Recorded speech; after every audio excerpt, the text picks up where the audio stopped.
Happy holiday. Happy holiday. Happy holiday. While the merry bells keep ringing, happy holiday to you. Happy holiday. Happy holiday. It's the holiday season, and Santa Claus is coming round. The Christmas snow is white on the ground. When old Santa gets into town, he'll be coming down the chimney down. He'll be coming down the chimney down. It's the holiday season, and Santa Claus has got a toy for every good girl and good little boy. Santa's a great big bundle of joy when he's coming down the chimney down. When he's coming down the chimney down. Hello? He'll have a big fat pack upon his back, and lots of goodies for you and for me. So leave a peppermint stick for old Saint Nick hanging on the Christmas tree. It's the holiday season. Holiday season. So whoop-dee-doo and dickory-dock, don't forget to hang up your sock, 'cause just exactly at 12 o'clock he'll be coming down the chimney down. He'll have a big fat pack upon his back, and lots of goodies for you and for me. So leave a peppermint stick for old Saint Nick hanging on a Christmas tree. It's the holiday season, so whoop-dee-doo and dickory-dock, don't forget to hang up your sock, 'cause just exactly at 12 o'clock he'll be coming down the chimney, coming down the chimney, coming down the chimney down. Happy holiday. Happy holiday while the merry bells keep ringing. Happy holiday to you. How am I? I'm okay. I'm tired.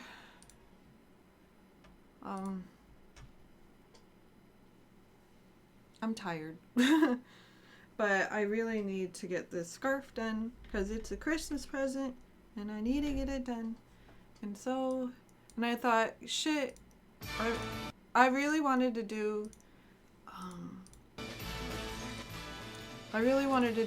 a Christmas craft stream, but how does the donate? It's down, there's a jar. Thank you in advance if you do donate. So this is not my Christmas craft stream. This is just, I'm tired and don't want to set up a whole Christmas craft stream. So I've been working on this scarf and I need to get it done. And it's a seed stitch. So it's not like just a normal one. So I have to first finish it, and then I want long fringe. So I better get to it. I can only do so much at a time, because otherwise I don't want to get to the level where my hand starts hurting, because once my hand starts hurting, I have to stop for a couple days at least. I really messed my hands up in the summer from doing, cross stitch too much, so knitting is usually even harder on my hands. So. Hello everyone! We're gonna start Dragnet soon, but I just want to let everyone get in here. Oh, so the first, what was that? It was my lights. My lights! They've come untaped. Here's my tape. There'll be much mistletoeing and hearts will be glowing when loved ones are near. Ah! I'm all hooked up. Yes, the most wonderful time. Oh, the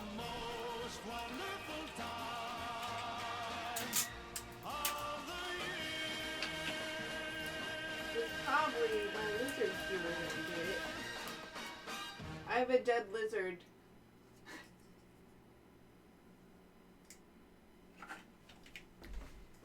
It was probably him that did it. Look. Isn't he He's mischievous. Was it you? Look at his tail. Cool, huh? Was it you? Did you knock it down?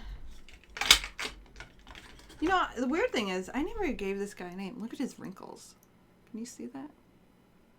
I never gave you a name. I've had this guy since I was 12. Don't worry, I bought him dead.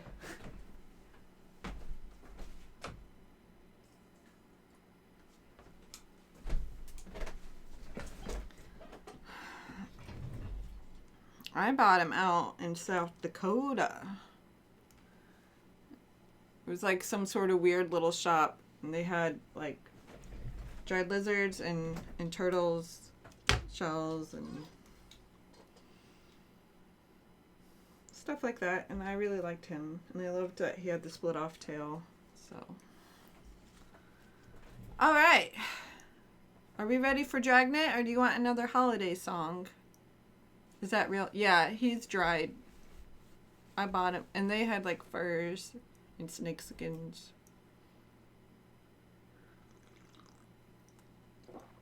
I took him home with me, all wrapped up. See, I was the smart one, because other people on the trip bought turtle shells, and they weren't like dried out all the way or something, because they stunk. So, holiday song or Dragnet? Which one do we want? Oh, yeah, I keep forgetting. So I said this on Twitter, but in case you didn't see. So if you want one of these, I did not buy these. Alright.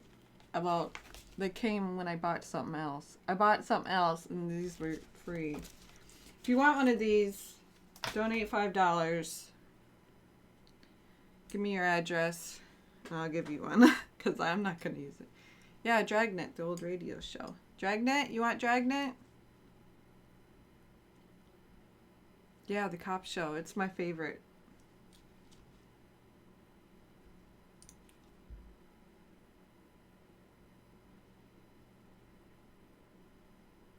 Okay, we'll do Dragnet after the Grinch song, just because I want to listen to the Grinch song.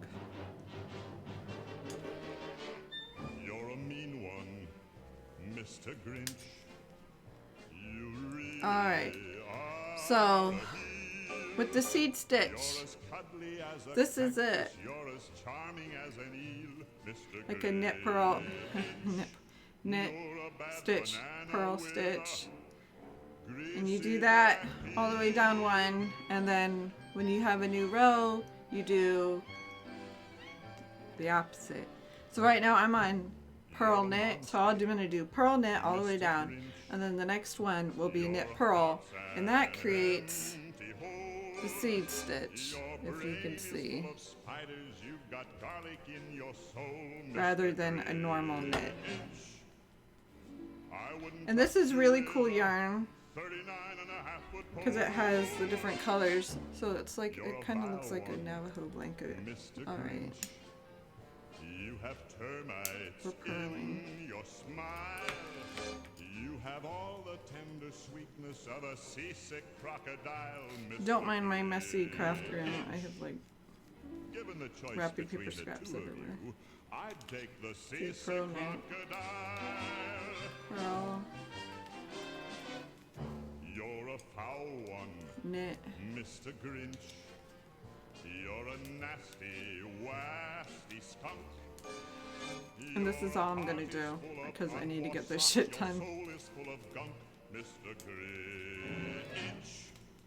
The three words that best describe you are as follows, and I quote: stink, Stink, stunk. You're a rotter, Mr. Grinch. You're the king of sinful socks. Make sure. Your heart's a dead tomato splotched with moldy purple spots. I'm gonna get my 20 bucks. What? Vacation in Japan. Look out! Marie, early Christmas. Thanks for all the goodness XX. Thank you, Meta Morlock. Marie. Thank you so much. That's the first time that alert has gone off. And that is so exciting. Merry Christmas to you. And many happy returns. Drive a crooked horse, Mr. Grinch. You're a three-decker sauerkraut and toast. That was loud. With arsenic sauce. You could sew, but you never learned stitching. You never had a reason to learn. Well, I learned knitting because I was going nuts, not doing anything with my hands, like been watching TV or whatever. So I taught myself. Now, crochet, I've tried to teach myself crochet once, and I couldn't do it. So I'm going to get back to crochet, though. I'm going to get back to crochet in time. Alright, so let's do Dragnet. I'm just going to do the first episode available on Internet Archive. I already listened to this one.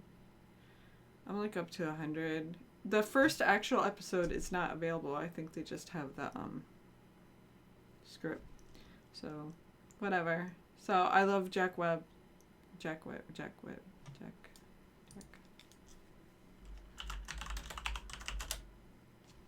Yes.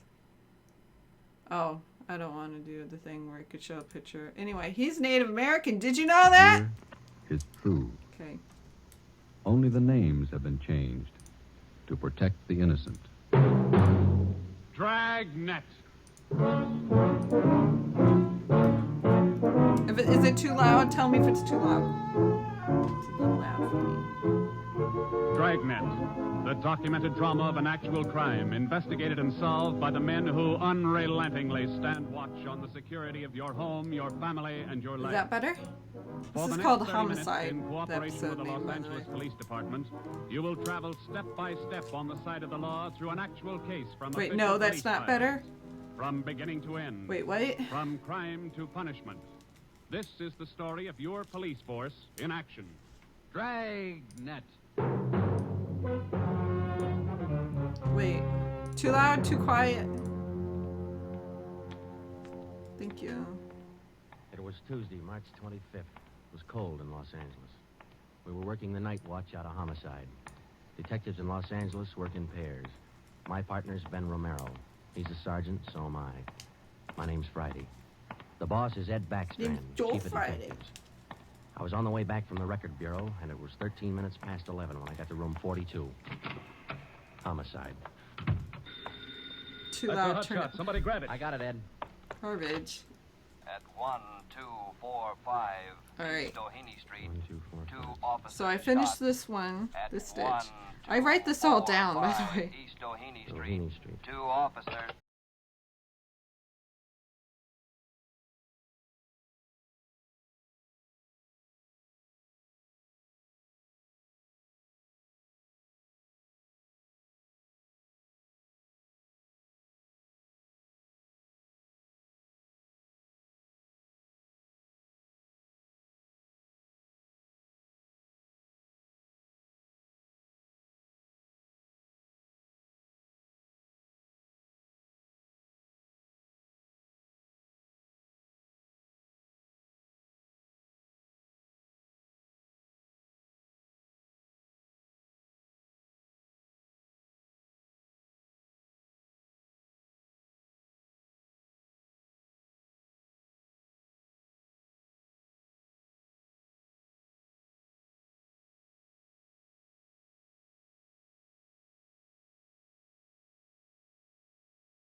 Game More than a of all business for them, time. it's a pleasure, too. That's why we've got to get to them fast.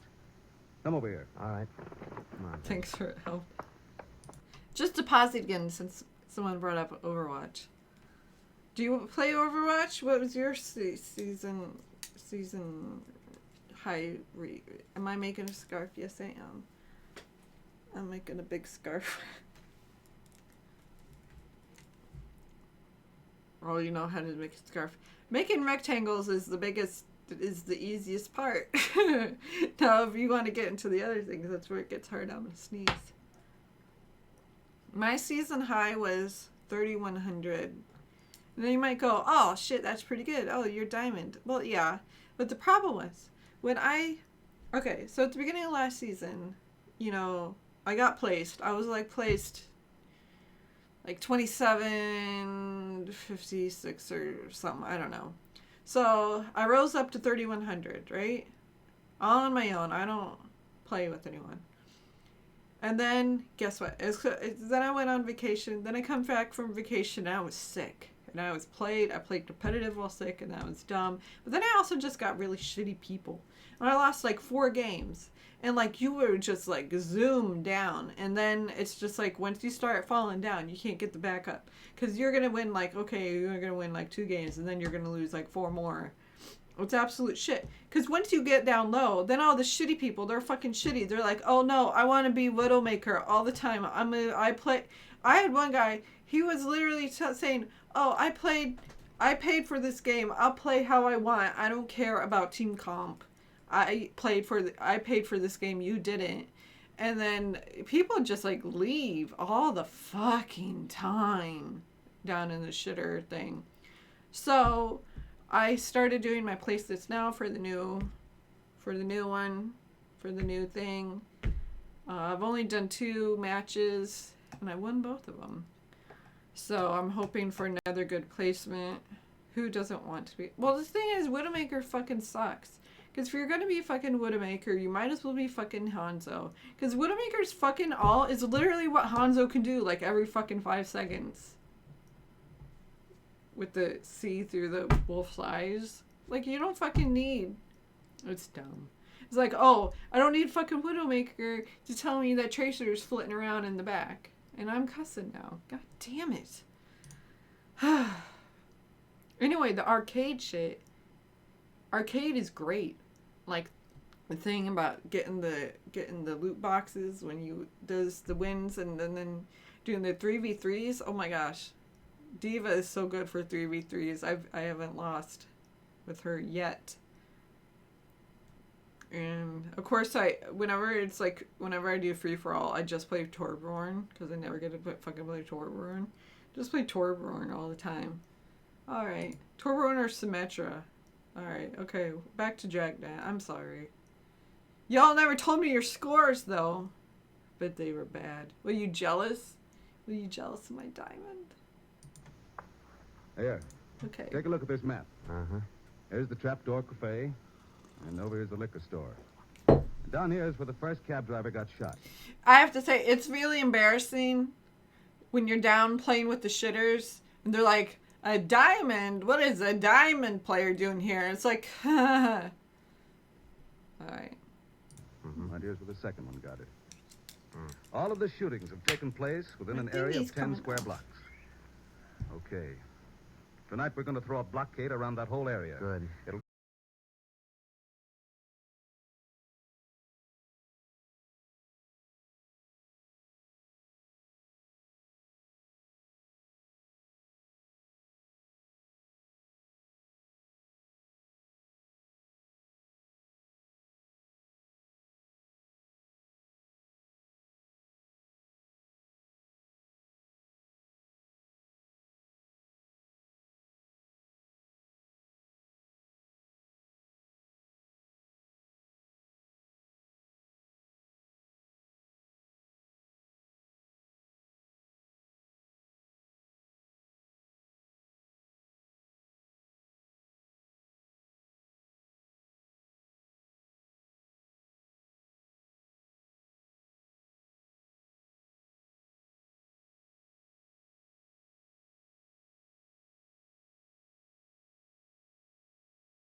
Oh, I know. This was my favorite when I was little. When I was like kindergarten age, I was all about this.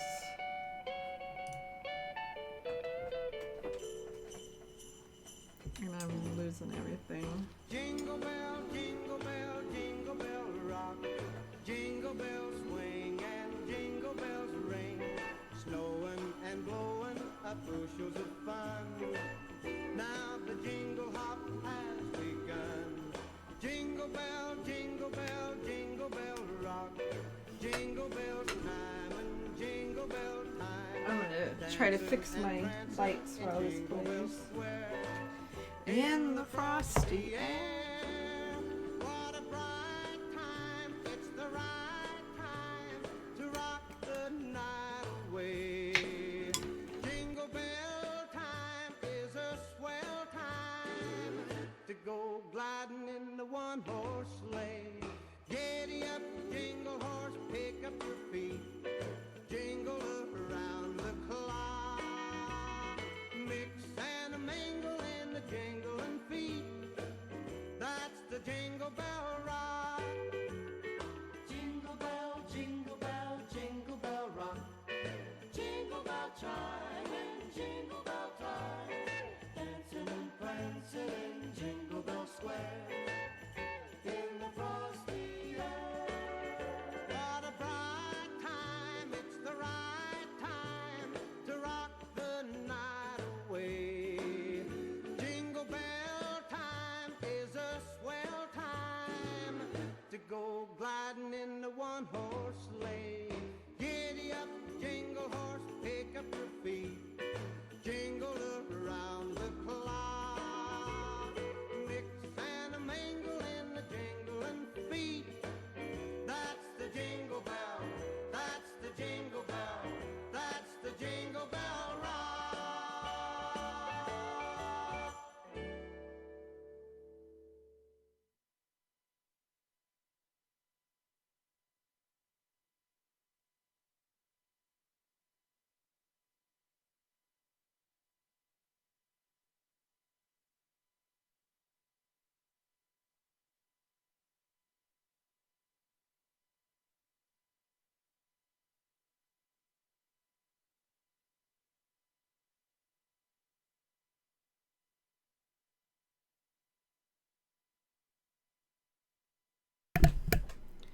I should have dusted before I taped them up. I think it's a little dusty up there.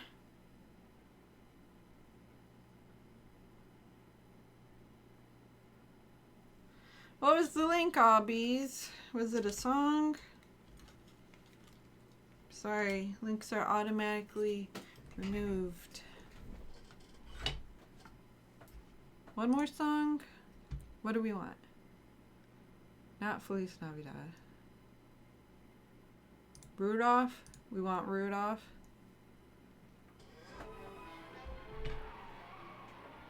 Shit! The sound! I forgot.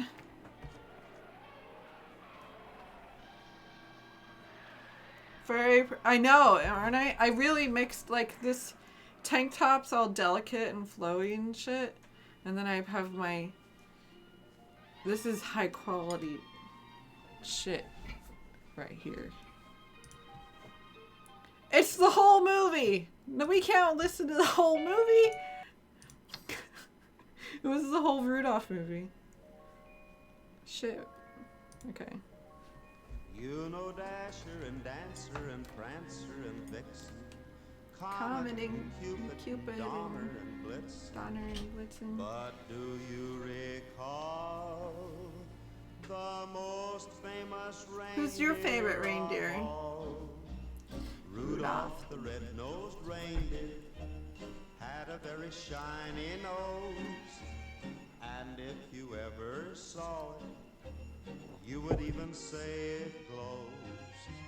All of the other reindeer used to laugh and call him names. They never let poor Rudolph join in any reindeer games. Then one foggy Christmas Eve, Santa came to say, Rudolph, with your nose so bright, won't you guide my sleigh tonight? Then how the reindeer loved him as they shouted out with glee, Rudolph the red-nosed reindeer, you'll go down in history.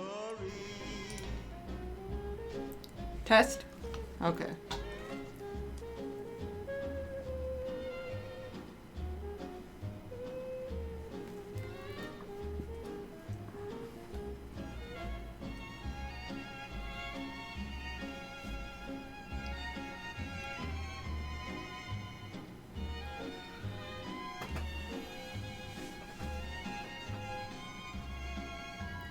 Then one foggy Christmas Eve, Santa came to say, Rudolph, with your nose so bright, this guides my sleighs tonight.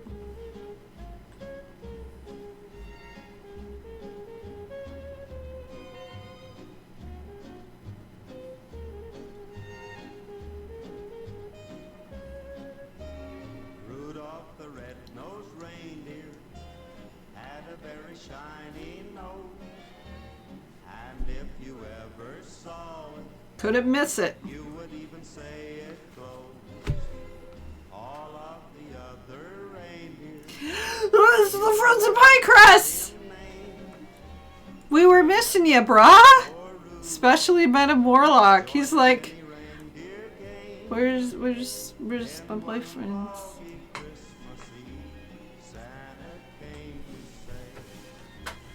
Rudolph with your nose so bright. I'm not sure how this would look better. Should I put my hair back?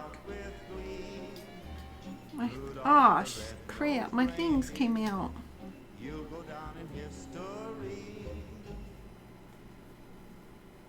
My things. Don't report me for not knitting. I'm having a hair emergency. This is the problem with thick hair.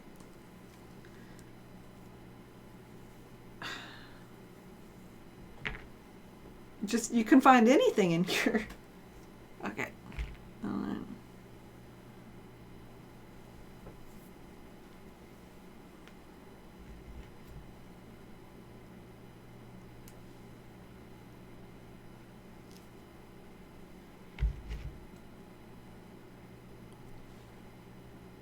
You don't feel or look at frozen pie crust.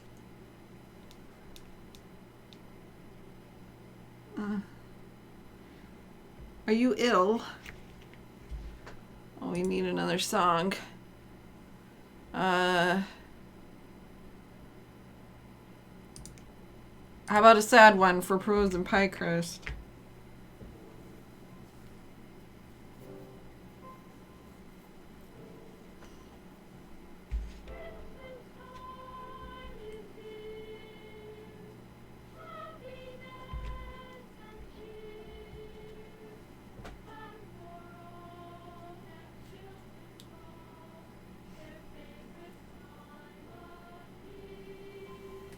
So should I have it back? No. There. It's all coming out. I should probably need like 2 more at least, but oh well. I don't have 2 more with me.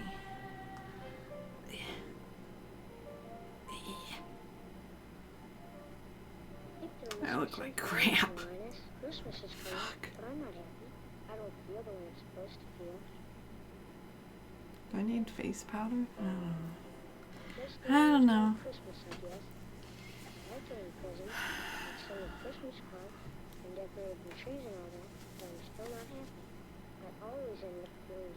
Ears now. You're the only person I know who could take a wonderful season like Christmas and turn it into a problem. Maybe she's right. Along with Charlie Brown to the world. You're the Charlie Brown. Where's the song at?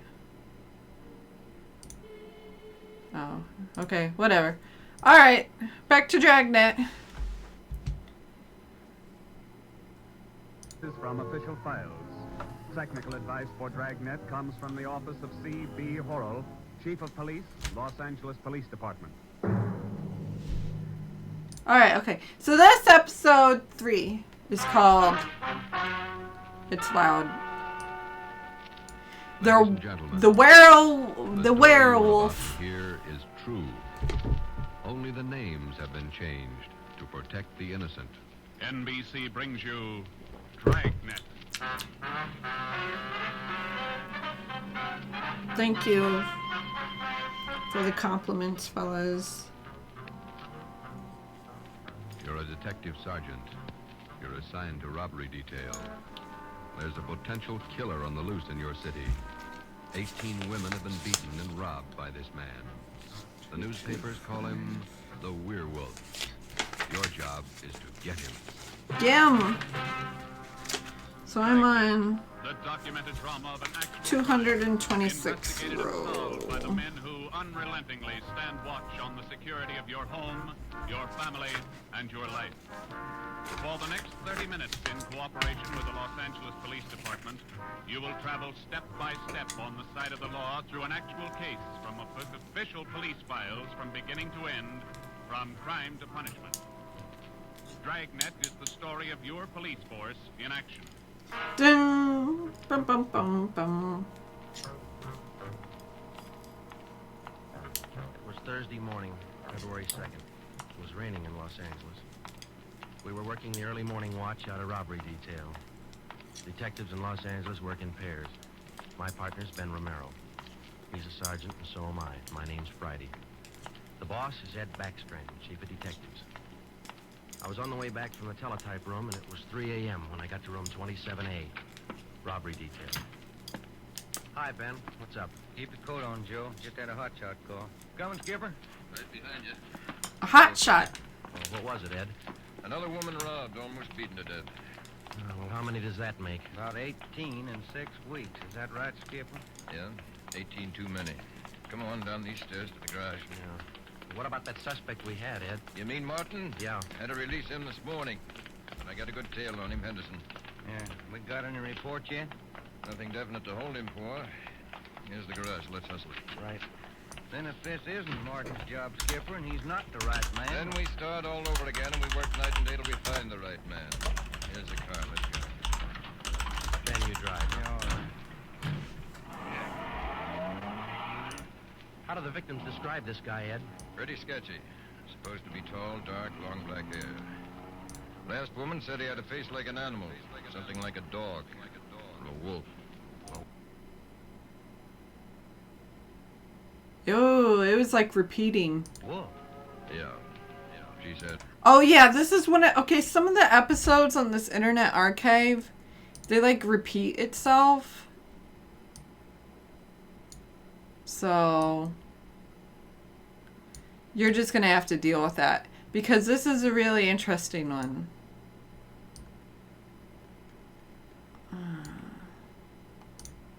There.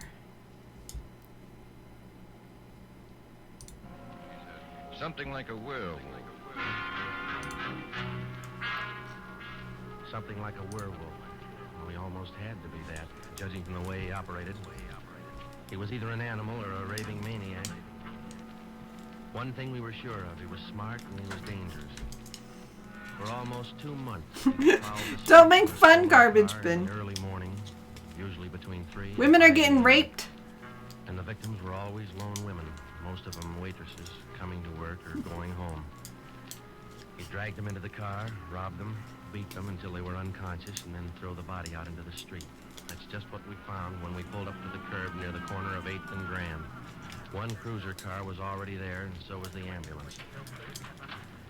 About a dozen people were standing around looking at the crumpled figure of a woman sprawled out on the Remember, sidewalk. this can be yours if you want. We were talking to the only witness, the thin, sallow-faced newsboy. His story didn't give us much to go on. Like I was telling these cops, or these officers, sir, I was walking up 8th Street on my way home as usual when I see this blue Chevy sedan pull up down the block there a little way and dump out the dame's body. Naturally, I don't know what to think. You got a look at the license plate? Well, no, I didn't. Tell you the truth, I could hardly keep from... Well, I was just plain scared. Well, what did you do after you saw him throw the body out, son? Well, I just stood there for a minute, and the fellow in the car drove right on past me. Did you get a look at him? I sure did. How close were you when he drove past? No, it's okay, Frozen Pie Couldn't Crust. have been You're more than, exempt. Well, 8 or 10 feet away. I was right over there by the street light near the curb.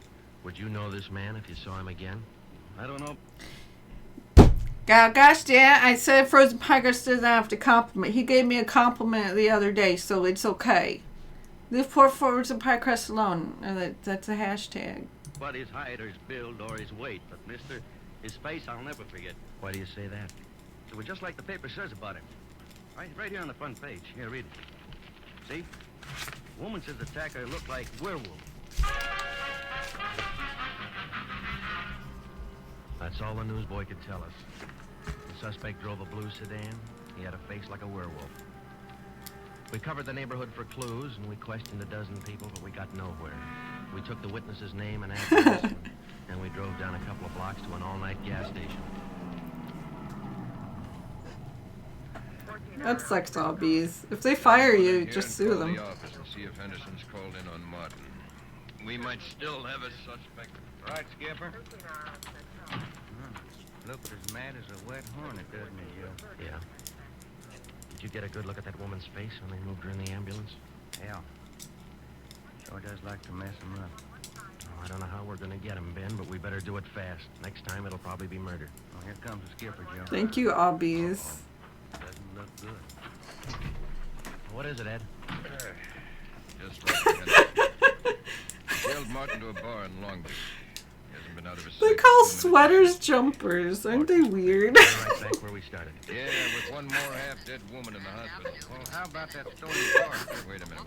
Get that radio. Oh, these wacky people. Attention, all units. On Grand Avenue between Venice and Washington, a woman, victim of robbery and attack. Code 3. Ambulance to task. Code 3, red light and siren. Come on, Friday, let's roll. Let's go. Code 3. Well, we couldn't be sure, but it sounded like another one.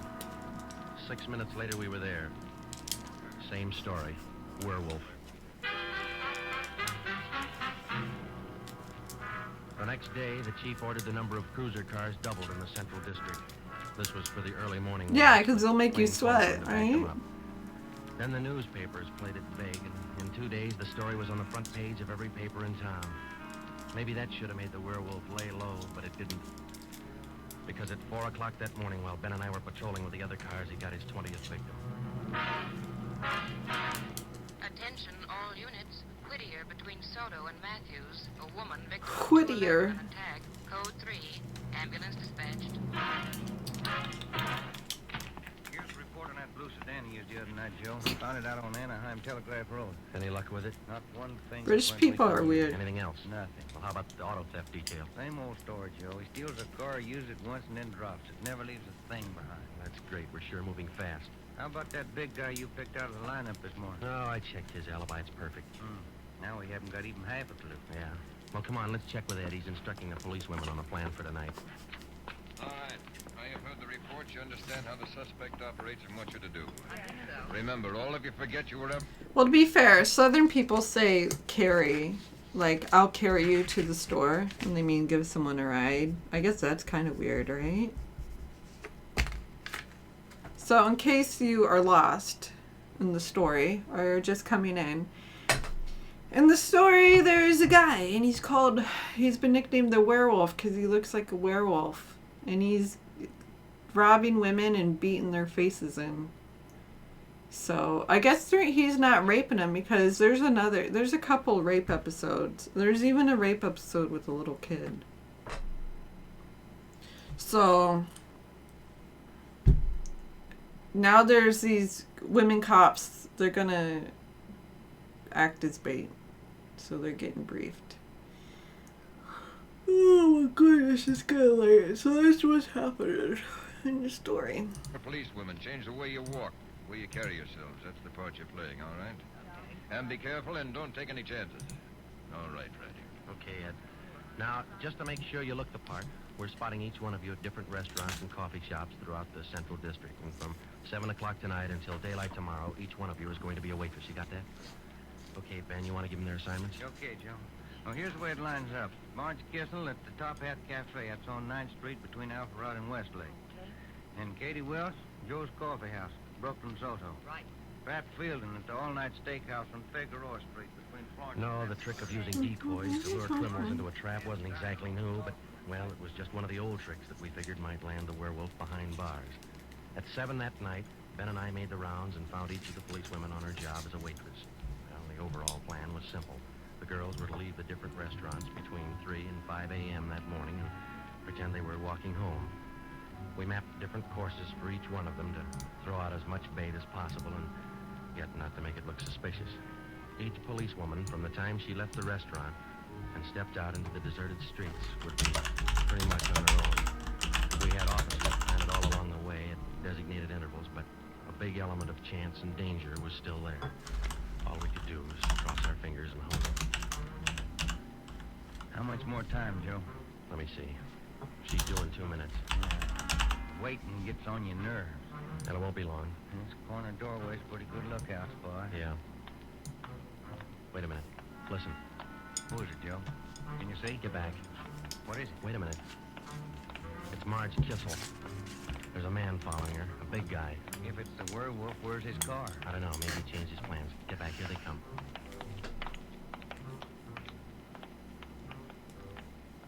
Get a look at him, Joe. Not too suspicious. Might be. Awesome. Got a pretty good lead. Come on. Have you updated your TV license? You got a license to operate that TV? Go to a little coffee shop. Turn it on the light. Looks like a false alarm, Joe. Well, let's check him anyway.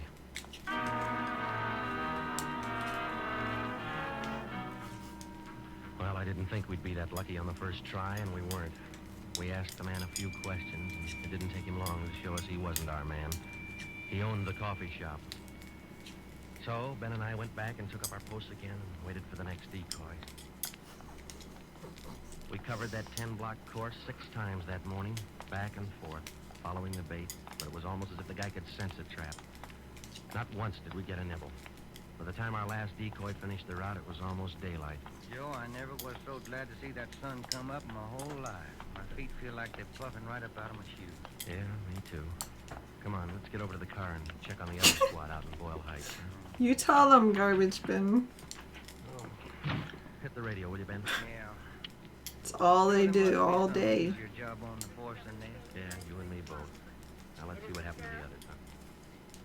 80K to Unit 104K, come in. 104K to Unit 80K, go ahead. 104K, this is Friday. You do any good out there? This is Miller, I'll call Curtis. Stand by.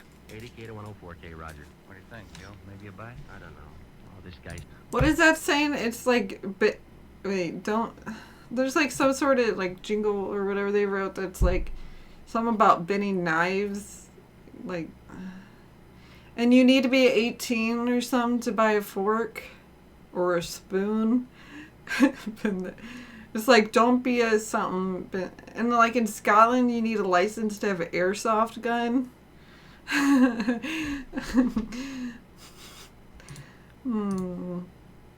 Back to the story. Seems to work like a mind reader. Well, he can't win all of them. 104K to Unit 80K. This is Curtis, go ahead. This is Friday, Al. How'd you do out there? Any luck? Just checked in the last gal, Joe. Katie Welch, not assigned. Okay, Al. Have the men check in. 80K clear. KGPL. Okay, let's go, Ben.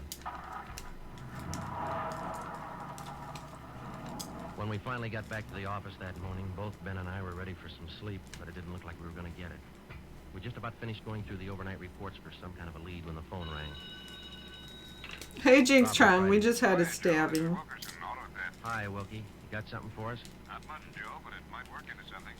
Just got a report in on a pair of stolen license plates. Oh? Yeah. I'm not much of a hawkshaw, but I figure there's just a chance it might be your werewolf boy. How come? I don't know, maybe just a hunch. After 13 years in this 229. pretty well. Sometimes you got to even think like 'em. So far we've gone from here to here, this stream. license plate stolen last night. Wilkie's got a hunch it could have been our man. Well, might be an angle, Joe. If that werewolf guy'd hang on to one car long enough, we'd have a chance at it. He's too smart for that. I don't know, Joe. Sooner or later, he's gonna make a mistake. Yeah. Come on, let's check with Wilkie. Are you fucking kidding, Obbies? That sounds like some We Canada checked with shit. Wilkerson. We got the best piece of news we'd had in days. Save a life for On certain. the average, 95% of stolen cars are recovered or located within 24 hours. In the remaining 5%, Wilkerson, by a simple process of elimination, narrowed down the number of cars the suspect might... All right, we'll do it. Okay. He figured 6 cars. There they are. Now, bet you if you picked up your man... All right, we're getting really far behind in the thing, but okay, we'll do it. We'll do it to make fun of Canada. We'll make fun of mandatory. Make fun of Canada. Canada. No one cares about Canada. All right. Tonight, he'd be in one of these cars. Let me see. No knives, but Black sedan, convertible, green, blue coupe, black coupe, and a gray convertible. That's good work, Wilkie. At least we got something to look for now. Yeah, you're right, Joe. Wilkie, you got the numbers of those stolen plates you're talking about? Yeah, right here, Ben. They're already on the hot sheet. Good. Keep us posted, huh? As usual, Ben. See you later, Wilkie. That's a good break, Ben. You guys, we gotta catch the werewolf. Tonight? What do you mean? We're setting another trap. Same thing as last night. Same police women, same everything. Yeah, only this time let's hope he steps into it. You know, Joe, this werewolf character's getting me mad. No RPing a lot. What is this RPing? No RPing. That night, we followed in our own footsteps. No ripping. We planted the policewomen decoys in 3 separate districts, and a few minutes before 3 a.m., our squad of men took up their positions. The same policewomen went to their waitress jobs in the same restaurants, and Ben and I and the rest of the men stood in darkened doorways or empty filling stations, and whatever cover we could find. And we waited and waited. What time is it, Joe? Let me look. Fucking Trudeau. Thank you. Any sign, Joe? It's probably Castro's son. Come on, stay in the shadows. That's the way it went all through the early morning. Same plan over and over again until daylight. Ben and I'd check in at the station, go over the late stolen car reports with Wilkie, catch a few hours sleep at home, and then come back and do it all over again. The next night, the next morning, the night after that, and the morning after that. 5 days later, Ben and I were ready to call it quits. Canada's nice, but they're being kind of dumb lately. Yeah, well, at least we got that stolen car angle left. Did you check with Wilkie yet this morning? I'll give him a call now. All right.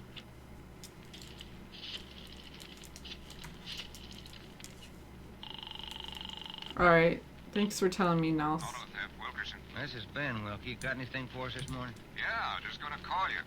You fellas ought to let me solve your cases for you. Why? What'd you get? The boys picked up 3 of those 6 stolen cars since late yesterday. Great. Now, what does that leave us with? Well, here are the 3 still missing. Yeah. 4 X-ray 763. Yeah. 5-6 Young 342. 6-1 Robert 385. Yeah. Got those? Yeah, thank you, Wilkie. Check you later. Good news? Remember those 6 missing cars? Yeah. Wilkie says the boys found 3 of them since late yesterday. Here's what's still out. The blue coupe, the yellow convertible, and the gray convertible. Yeah. Well, this feels like the right track for a change, Ben. Righty. Romero, got a minute? Sure thing, Skipper. Come on, Joe. What do you got, Ed? Woman out in Hollywood just called in with this. She said she walked down to the corner from her house last night to mail a letter. On the way back, a guy pulled up in the car and tried to drag her inside. Any description? Big, heavy-set, dark, same thing. Well, how'd you get away from him, Skipper? She said she started running as soon as he made a motion toward her. When he saw her run up the steps of her house, he jumped back in the car and took off. Well, how come she didn't call in before this? She hasn't got a phone. She's ready to leave the house again this morning. Sounds good, Chief. You got her address there? Here you are. Mrs. Tom Burdick, 1237 Wilcox, apartment 10. Come on, Ben. This might be what we're looking for.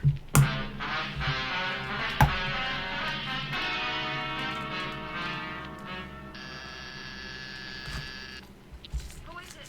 Who's there? Sergeant Friday, ma'am. Police. Oh, just a moment. I'm Sergeant Romero, Miss Birdie. This is my partner, Sergeant Friday. We come out to check on your call about that little trouble last night. Oh, well, I don't know if I'm going to be much help to you. I was so frightened about all I could do was just run. Well, could you add anything to the man's description, Miss Burdick? I mean, other than what you told the chief on the phone? Well, now, honestly, I don't think I can. All I saw was this tall, dark man jumping out of his car and starting for me.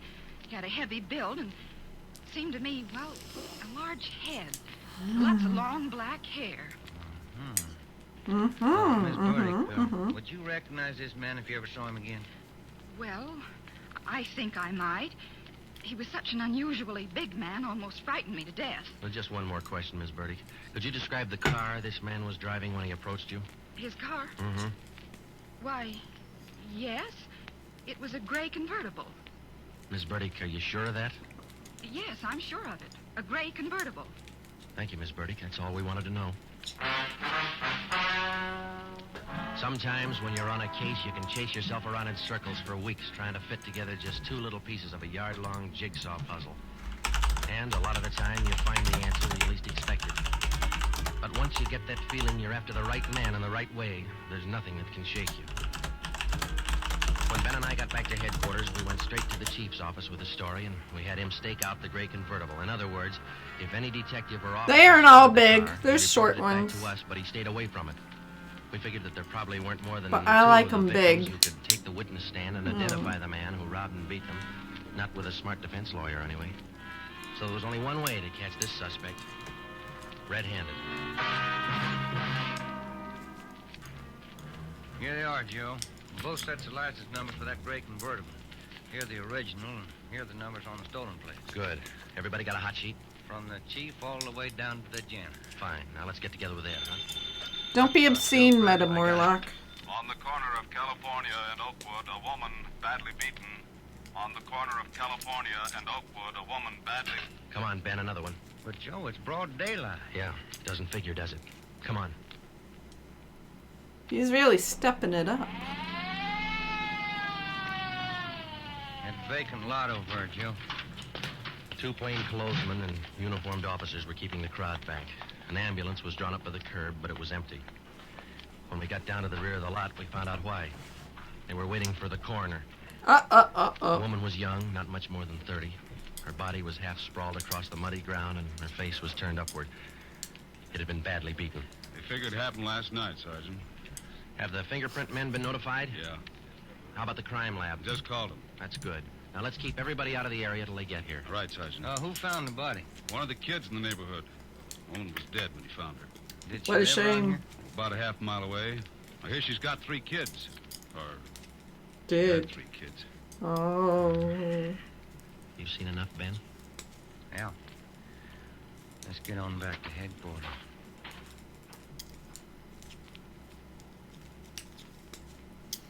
Bashed her face into death. All the way back to headquarters, Ben and I planned our next move. And by the time we got to Ed Backstrand's office, we knew exactly what had to be done.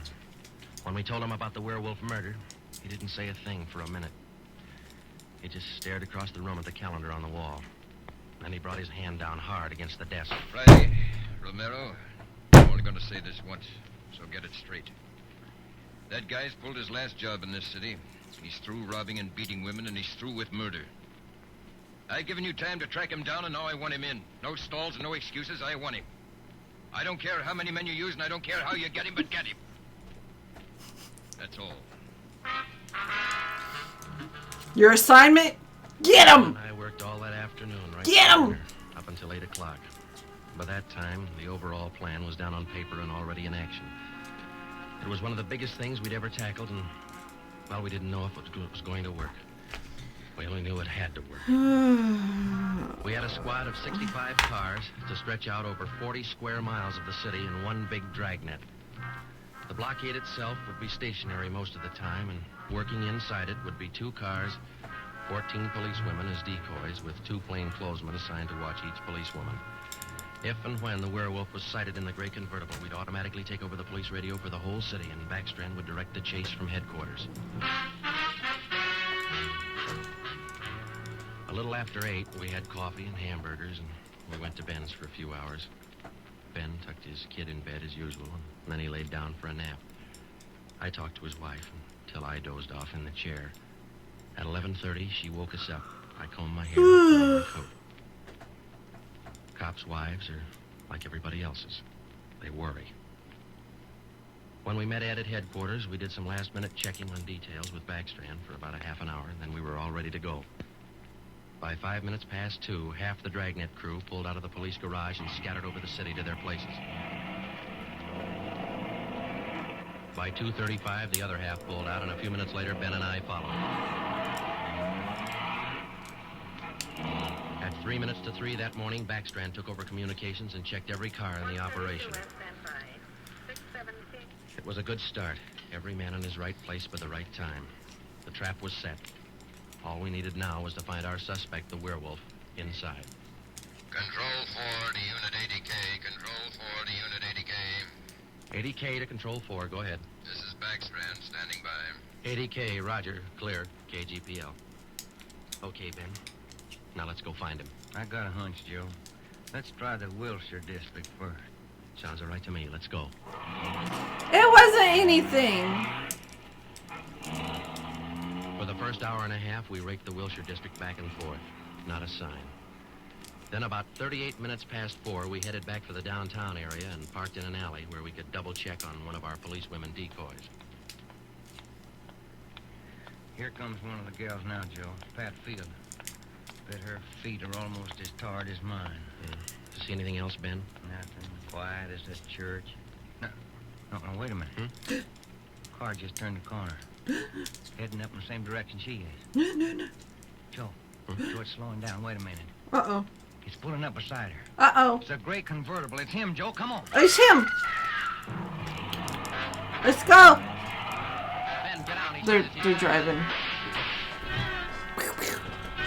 You all right, Ben? Yeah, look at that guy take off. 80K to Control 4. 80K to Control 4. We've spotted the suspect. He's driving a gray Ford convertible, license 61 Robert 385. Suspect's headed east on Olympic from Alameda, driving without lights. Suspect is armed.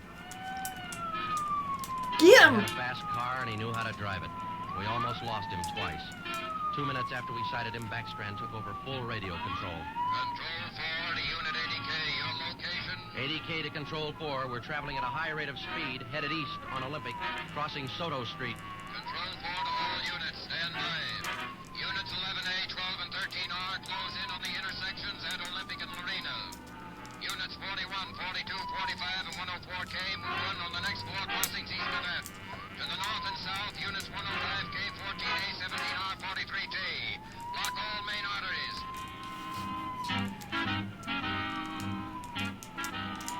In the next half hour, the 65 cars in the Dragnet had pulled in like a noose around a 5-mile area. Ben and I hoped it was just a matter of time. You won't get away this time. Control 4 to 80K, go ahead. He's headed north on Fresno Street, crossing Whittier Boulevard. Attention all units. 80K now pursuing suspect north on Fresno from Whittier Boulevard. Units 15, 105K, 11R, and 18A block off the intersection on Fresno and 4. Hey, Ben, up there ahead. What's he trying to do now? Look, he's turning around. Yeah. What's he doing? He's coming right for us. Watch it, Joe. Look out. Pretty close. 80K to Control 4. Both on 80K, go ahead. Exchanging shots with suspect. Watch it, Ben. Here he comes again. Sure likes to use that gun, doesn't he? Sure does. Hey, Joe, look. Look, he's turning east. He's running for Hollenbeck Park. Yeah, 80K to Control 4. Control 4, go ahead. Suspect just drove up over curb and into Hollenbeck Park. Control 4 to all units. Control 4 to all units. Converge on Hollenbeck Park. Suspect is in the park. He's armed. Use caution. Code 3. I'm driving.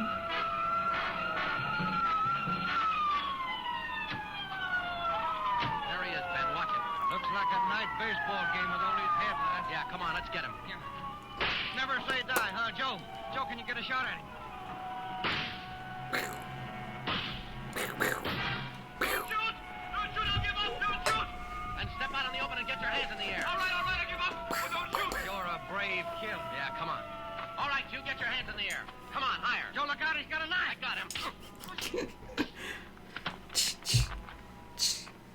Joe, those women were right. He does look like a werewolf. Yeah. He's fucking You ugly. got your handcuffs. Yeah.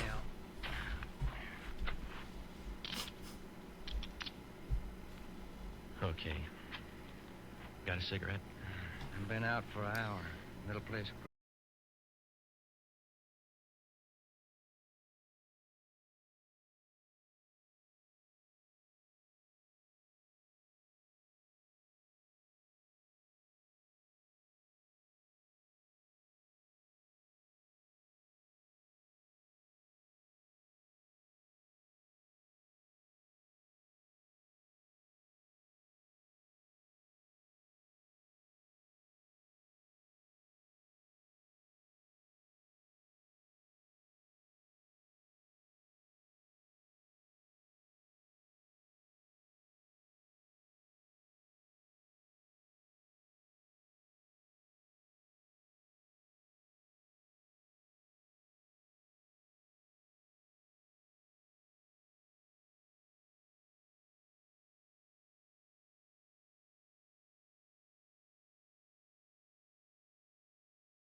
same, dear, if you're not here with me.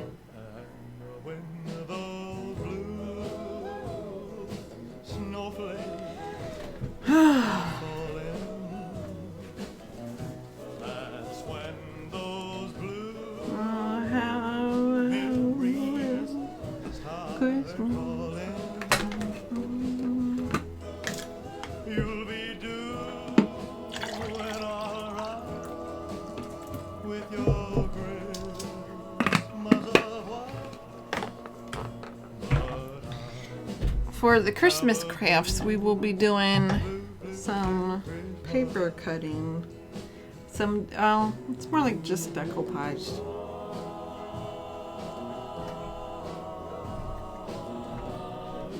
When it will be, well, it was supposed to be tonight, but I got home late. So, it'll probably be this weekend. Since probably be this weekend. Queen of Hydration. It's very important to stay hydrated. I'm just gonna do a few more rows and then I'm gonna call it. Cause I mean, we didn't do a very big chunk, but I'm getting pretty tired. So maybe just like one more Dragnet, okay? Oh shit, it's a long one. Fuck.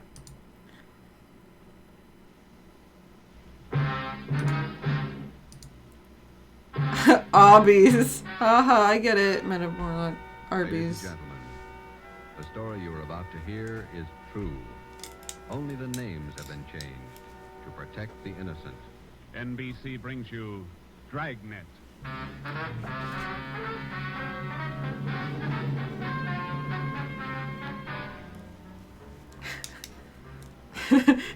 You're a detective sergeant. You're assigned to homicide detail. A gang of quick trigger gunmen have moved in on your city. They've given public notice that they'll kill the first cop who tries to take them. You know the risk. It's Black Lives Matter. Apprehend the suspects. Dragnet, the documented drama of an actual crime, investigated and solved by the men who unrelentingly stand watch on the security of your home, your family, and your life. For the next 30 minutes, in cooperation with the Los Angeles Police Department, you will travel step by step on the side of the law through an actual case, from beginning to end, from crime to punishment. Dragnet is the story of your police force in action. As soon as I start knitting, after all the viewers leave. It was Wednesday, April 17th. It was warm in Los Angeles. We were working the night watch out of homicide detail. The boss is Ed Backstrand, chief of detectives. My partner's Ben Romero. My name's Friday. I was on the way back from the record bureau. It was 4 minutes to 6. I can knit with my eyes shut. Homicide. Hey, Ben, I pulled a package on the Raymond killing. And that proves you can still read, Friday. He's at it, Joe. Your pal, Fred Lynn. Hiya, Fred. What's doing? Busier than you are. We know what we're looking for. Just having a little trouble finding them. That's the way it is with automobiles. They misplace so easy. Not normally, they don't. We got a small-size epidemic on our hands. Well, don't let us keep you, Fred. Just ducked in here for a breath of calm air and to invite you to dinner for the last time. The wife and I are still waiting for the first time. How about it, Joe? Ruth's got a new pressure cooker. Your sister-in-law visiting you again, huh? No, on the level. Not selling a thing. Come on. Who is it this time? My cousin. But she's awfully pretty, Joe. Well, why do you guys insist on trying to marry me off? Me and Fred went down fighting, but it kind of grows on you after a while. Now tell me, what is it about a married man? Just can't stand to see one single man left in the world. How about it, Joe? Tomorrow night at 7, okay? Okay, tell Ruth I'll be there. It figures that he's got to run out of kinfolk pretty soon. Fine, we'll be expecting you. Got a stakeout tonight, but tomorrow I'll be clear. Anything big? Nothing definite, Ben. Just to follow up on those stolen cars. See you, men. So long, Lindsay. Joe, you'll like my cousin. Oh, never say die. What a character. You just capping up the women, Joe. Yeah. Well, here's that Raymond package. Let's check those dates that Backstrand wanted, huh? Oh, Joe. Your dark Wednesday, good April 17th looks. was just routine. A dinner date I tried to get out of, some paperwork the chief wanted done, and a hot, sticky day. Too hot to wear a suit of clothes. Sometimes it's like that. The day starts out being routine. And you do it so well, It's got Jinkstron. a personality all its own. At 10:23 that night, Ben and I were just finishing up the paperwork, and Ed Backstrand opened his office door. Friday, Romero, just got a hotshot call. What you got, Skipper? Hold up and shooting at Hooper and Esperanza, code 3. Don't go. Code 3, that means red light and siren. It was 10:32 when Ben and I pulled up at the corner of Hooper and Esperanza. A bar in the basement of a building on the south side of the street. A radio car was there, and the two officers were holding the crowd back. A man was talking to one of the officers who turned and pointed to us. As Ben and I got out of our car, the man hurried over to us. You're the detectives? That's right, Sergeant Friday. My name's Cummings, R.L. Cummings. I own the bar. My name is... I'm Cummings. Uh-huh, come on. Where's the ambulance? One of the officers in the radio car said we needed the coroner. Did you see the actual shooting? No, I didn't. Here's the fellow that was shot. Oh, Art Jones from Crime Lab. Hello, Friday. Romero. Hi, Lee. What do we got here? Looks like a shotgun. Close range. He really got in the way of it. Ben. Yeah. It's Fred Lindsay. Auto theft. It was on a stakeout, Lee. Tell us about it. It was Fred, you guys. It was the fella they were just talking to. And I just fucking broke my nail. It was the guy who was trying to hook Friday up with his cousin.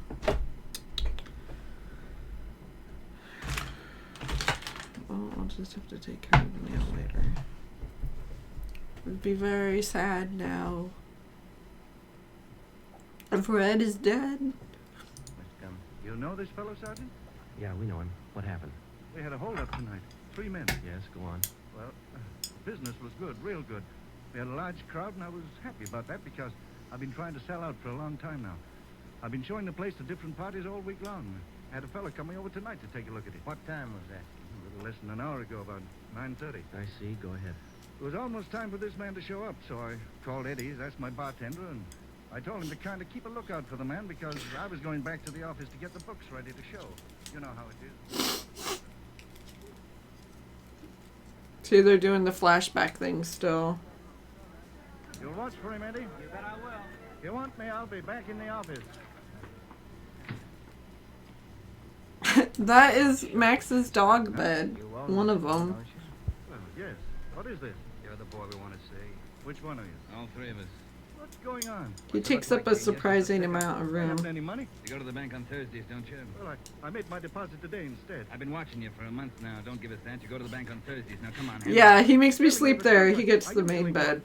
The bedroom. Today instead. You're lying, Ace, and we ain't got much time. Look, you can have all the money I've got on me. I think it's about 200, but that's all I have. He practically gets the main bed. He usually sleeps in the No, middle. no, please don't do that. You got my money. Isn't that enough? No, it ain't. Max takes up a surprising amount of room for such a little fella. That's all I remember, Sergeant. Alright, I gotta take care of my nail. Where's my clipper? You gotta have somebody take a look at that cousin thing. Yeah, I'm going to right away. There's my bartender. He saw the fight. What's his name, Eddie? Yeah. Eddie. Yes, sir? Eddie! These men are detectives, Eddie. Will you tell them what you saw? Pretty rough. Tell us what happened when they started shooting. That fellow the coroner just got out of here. Sure was long on nerve. Took on all 3 of them single-handed. Oh gosh. You ought to get that fellow's name. Sure had a lot of nerve. Took over just like he was a cop. He was a cop. Now, what did you see? I pegged him for a cop. Well, he was sitting up at the bar. Been nursing a bottle of beer for about an hour. I was keeping an eye on the front door, watching for this fellow the boss wanted to see. So I didn't see the 3 hold-up men come through from the back. But I heard them. My nail looks terrible, but what can you do? All right, let's knock it off. You can all see this shotgun. Anybody make a move and I'll blow your head off. Demons cover the front door. Got it. Sickle, shake them down. Okay, Chance. You guys in the band, keep that music going. The rest of you people turn around and face the bar. Put your hands on top of the bar and leave them there till we tell you to move. Come on, hurry up. Knock it off. Okay, Sickle. We'll take your money, your watches, anything else you got. Now, don't try to be cute and hold out. Because that is his real full name, Metamorlock. They called Sickle, went right down the line. Why do you remember that? I don't know why you would remember it. Was facing me at the far end of the bar. She was standing there just like the others. She kind of leaned toward me a little. Can you see the guy with the shotgun? Yeah. Where is he? Center of the room. The other guy still at the door? Yeah. Got his gun out? Holding it in his right hand. Good night, How far down the Knowles. line is the other guy? people away. Hey, you two down at the end there. Knock it off. Hurry up, Sickle. Doing the best I can. Well, let's have the first lady. You next to the lady here. Get the watch off. I'll take this photo. How far away now? Getting closer. So we better shut up like he says. I'm gonna take the one with the shotgun first. Blow you to pieces. I got a gun.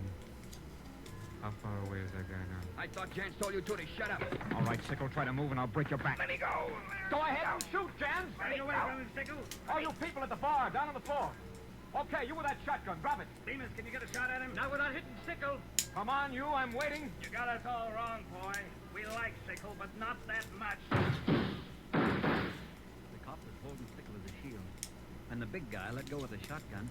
Both the cop and Sickle ducked. The cop I'm sorry about your dog, Obbies. fell over on his face, grabbed at his arm.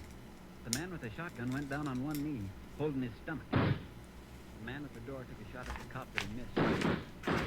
Then the cop fired 3 shots at the man by the door.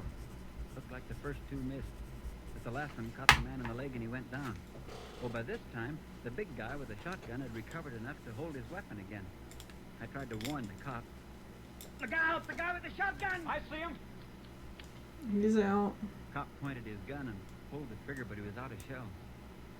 Boy, Sergeant, my stomach knotted up when I heard that hammer fall against those empty chambers. The cop threw his gun at the guy with the shotgun and then ran right at him. You know, it was just as if that cop was trying to run right down the barrel of that shotgun. I glanced at the cop on the floor, then I tried to follow the 3 of them as they made their way out of the bar. They jumped into a car out front and drove off. As a kid, I used to watch Bill Hart take on a whole gang in the movies, but this way, right in front of my eyes, Sergeant, he was an awful brave guy. Did you get the license number of their car? No, I didn't. I couldn't see very well. You got a pretty good look at all 3 of the men, though, didn't you? I believe I'd recognize any of them. Thanks, Eddie. What's your last name? Bowers. Eddie Bowers. Got that, Ben? Yeah. You'll be hearing from us, Eddie. We may want you to look at some pictures for us. Glad to help any way I can, Sergeant. I hope you get the men that shot this cop. You're sure gonna try, aren't you? Yeah, Eddie.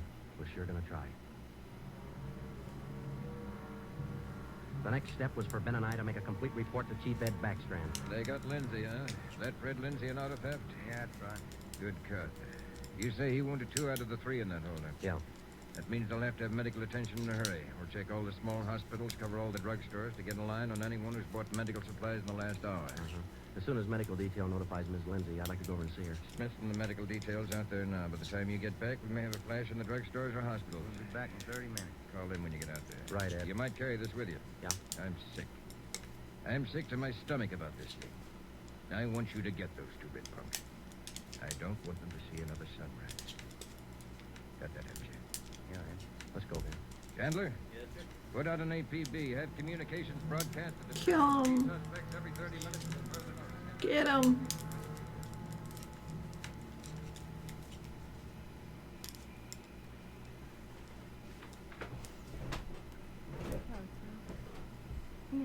Oh, geez, frozen pie crust. Down. Ruth, you know how we all feel. All right, Joe. You're married to a cop, I guess you're meant to expect things like this. He'll like that. Fred and I used to discuss the possibility of this. Used to worry about him. Used to worry a lot, Joe. All those nights when he was away and those days. I used to worry. Now I know he's there. Anything you want or you need? Thank you. Anything at all that I can do? Yes, Joe. Think of something you can do. You and Ben are signing this case, aren't you? That's right. Then be careful. Hobbies. And quiet. Yeah, we will.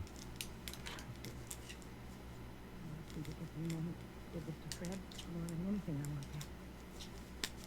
No more heartaches. Yeah. No more heartaches. Thanks for coming by,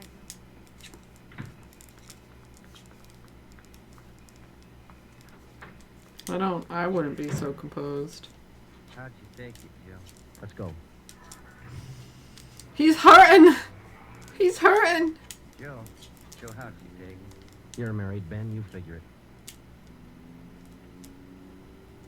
It was 11:30 when we got back to Central Division. As we walked into the squad room, Backstrand was waiting for us. Friday, we just got our first lead. Alright, so what happened was that one of their friend cops was murdered. He was at a bar and 3 hold-up men came in and he tried to get them because they were bossing everyone around and shit and they had guns. And he ran out of bullets and they shot him, but he wounded 2 of them. He got shot to shit with the shotgun. We've located a druggist who said he sold some medical supplies to a man about 45 minutes ago. There's the address. Pretty close to the scene of the shooting. Hop out and see him right away. The Rex Pharmacy was exactly 14 blocks from the Red Feather Bar where the shooting took place. Rex Pharmacy was like your corner drugstore, complete with apothecary jars and shower curtains. The druggist was the same little man who's been prescribing sulfur and molasses since you were a kid in school. Just about ready to close. What can I do for you, gentlemen? We're from the police department. I've been halfway expecting you fellows. We got a report that you sold medical supplies to a man about an hour ago. Yes, sir, that's right. It's like I was telling those other officers that were here a while ago. There was something funny about that little fellow. How you mean? Well, one thing, he came in here sweating quite a bit. Thought he was all right, but he seemed terribly nervous. Anybody with him? No, he was all by himself. What did he buy? Well, it wasn't so much what he bought, but how much. What do you mean? You know how most people buy iodine. It was a 10-cent bottle. He bought a couple of pints. Then there was all that gauze and adhesive tape. Bought enough to repair a small army. Cotton, box of swabs. Then he asked me something that made me wonder. What was that? Asked me if I had something to probe with. That's just the way he said it. Something to probe with. I asked him, oh, what do you want to probe for? What'd he say? Said a splinter. I told him a sewing would do the trick. He said forget it, and then he paid me and walked out. Did you describe the man? Small man, dark. Like I said, awful nervous. You think you could identify him? Oh, sure I could. If I ever saw him again. Well, did he leave on foot or was there a car outside? Left in a cab, parked right out in front. Couldn't miss it. Did you happen to take down the license number? Well, no, I didn't. But I did jot down the taxi cab number. Would that help? Will that help? It sure will, old man! Druggist line, but because he had the presence of mind to do that one small thing, we accomplished in 10 minutes what could have well taken as many weeks. Maybe with this small wedge, we could do what Backstrand wanted us to do. Get the killers before another sunrise. Well, it was close to midnight when we stepped into the drugstore. What is it? Why are you... I called the cab company, got the night supervisor. I gave him the number of the cab, and he checked his location chart. Cab 375 was operating... I kind of want to say... in Greenhaven. It was the... I kind of want to say what you wrote, Obbies, but I feel like I shouldn't. I shouldn't. I'm not gonna repeat that and make a remark. It's too much. Right Too much. And he remembered the fare. Sure, I know who you mean. A little guy seemed in a big hurry. It was a long fare, though. I took him out to Inglewood. Wait till I check my logs.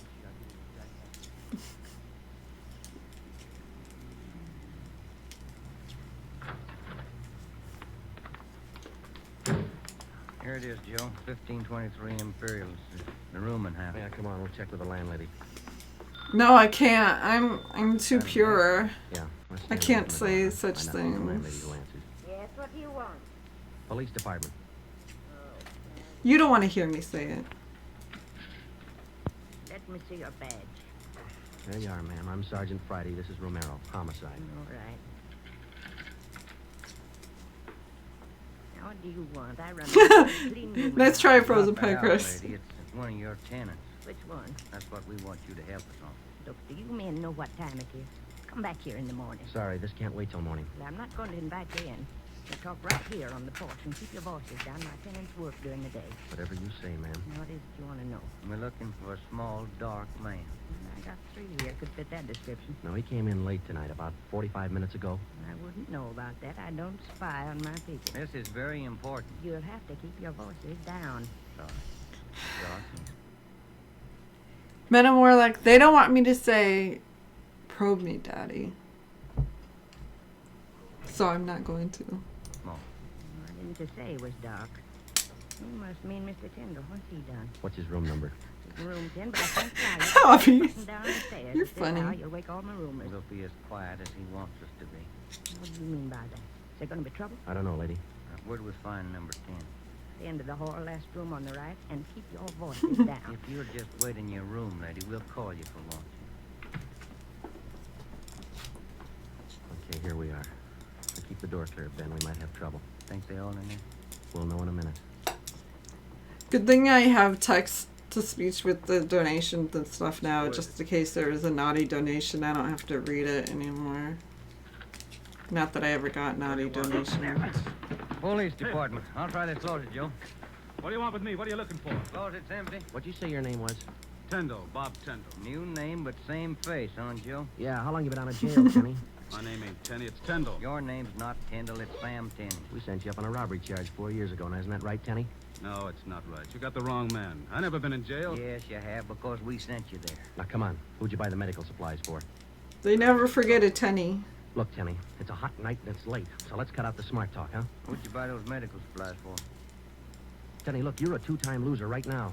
Who are you shielding? You got nothing on me. I ain't done a thing. We can prove that you bought those supplies tonight, and it can go kind of hard on you. So let's open up. I haven't been out of this room all night long. We got a druggist and a cab driver who will make a liar out of you. I still don't know a thing. That cab driver hauled you home here 45 minutes ago. Where were you? I was out on a date. Is that who you bought the medicine for? Ben, call the druggist and get that cab driver. We'll take Tenny downtown. All right. All I did was buy the bandages. Can't pull past I got Joe nothing else to do. Friday. Who'd you buy the stuff Ben for? Romero. You know everything else. You figure it. Oh, now look, punk. We know there were 3 of them. One of them killed a cop. We're gonna get to him, and Tenny, you're not gonna stand in our way. What do you want to know? Frozen Pie Crust, I already told you. They want me to say, probe me daddy, okay? That's what it was about. That was what it's, probe me daddy. Probe me daddy, okay? That was it, all right? I'm not gonna, we're listening to Dragnet. Wait. They killed somebody. They didn't tell me that. Who didn't tell you? I don't want any part of murder. I'm going to tell you who it was, but I'm clean. I got nothing to do with it. I was trying to help him out of a jam. Who were you trying to help? Roy Bemis, Charlie Sickle, and Red Jans. They didn't tell me nothing about murder. Well, why'd you help? They offered me a pretty good piece of change to run an errand foreman. You know I got paid for. That's all I had to do with it. Where did you deliver those medical supplies?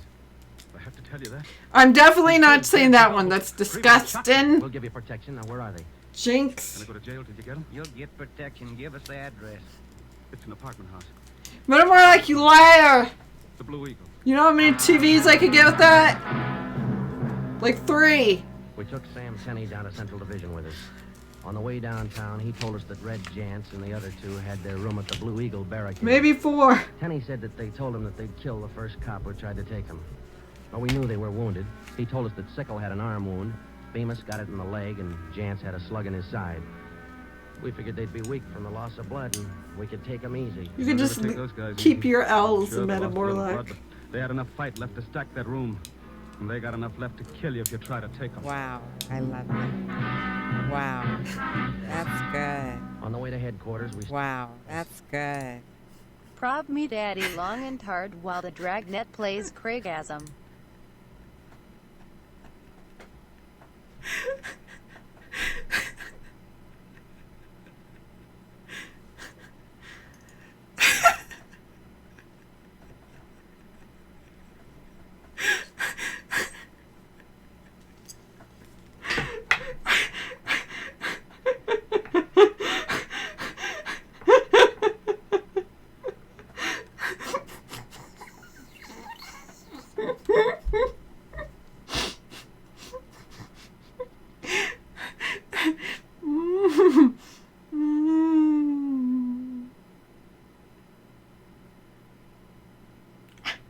No, please, you made it better. That is so much better. Prob me. Prob me, daddy.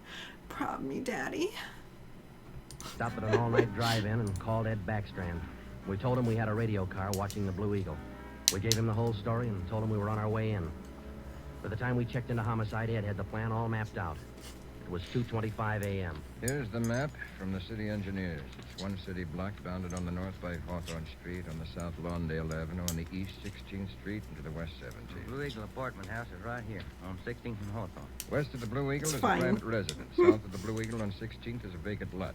There are 12 apartments in the I do get weird when men I'm we want are on the tired. second floor, number 11. And that apartment faces east on 16th. How do you want to handle it, Ed? Now, Baker and Moorheim will evacuate the private residence. Friday, and Romero clean out the apartment building. Right, Skip. All traffic is being diverted. The entire block is completely isolated. We'll throw up a cordon. As soon as we clear the residence, nobody goes in, nobody goes out.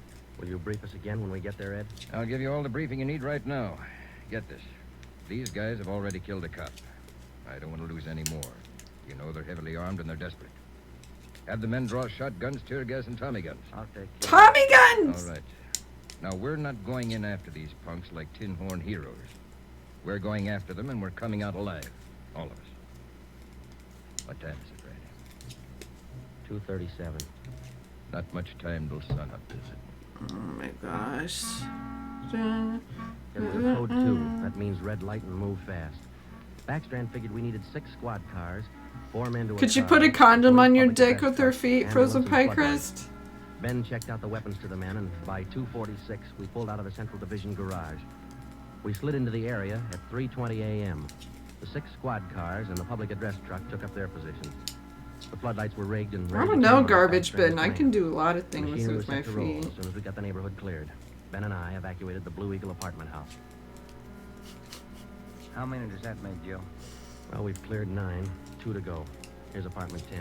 The killers are right next door. Joe, I'd like to kick that door in right now. Take your Oh, time, with Ben. her We'll mouth? just That is quiet so down. passe.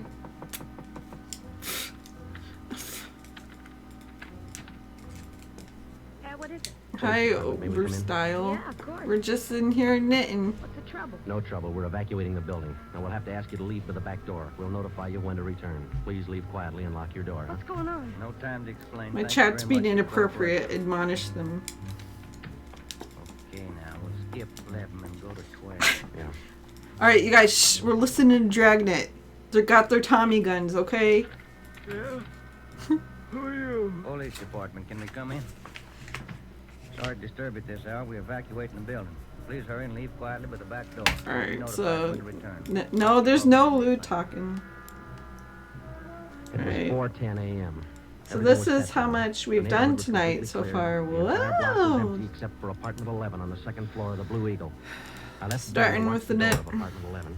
I went downstairs and across the street to join the rest of the men. Knit stitch. It was Ed Backstrand's show from here on. That's it, Ed. All set. Baker, Moorheim, all clear? All clear, Chief. Baker, you and Moorheim take 3 men and cover the rear of the building. Right. Is that detail covered Hawthorne Street? They're all set, Ed. How about the vacant lot? Taken It's a care good of. one, I'll be. The rest of you men, Friday and I are going into the building. We'll try to get him to come out now. Johnson, Yes, sir? come with us and keep us covered. Let's go.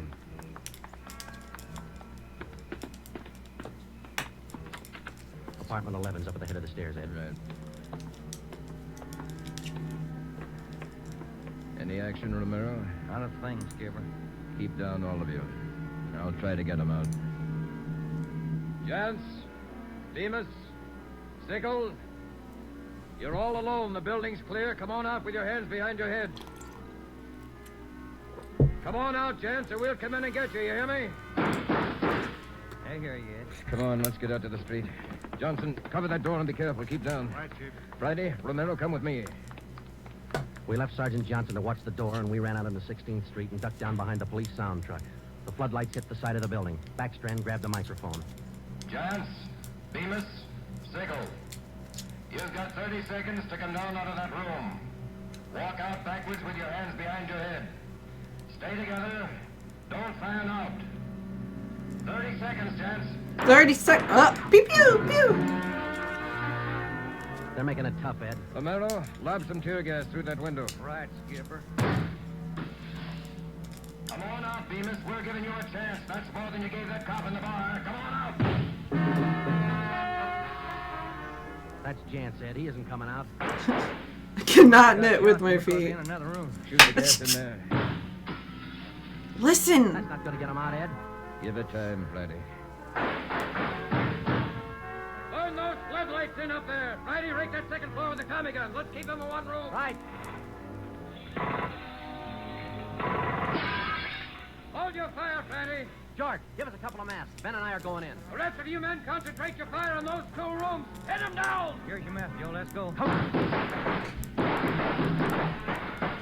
We're going. We're going in.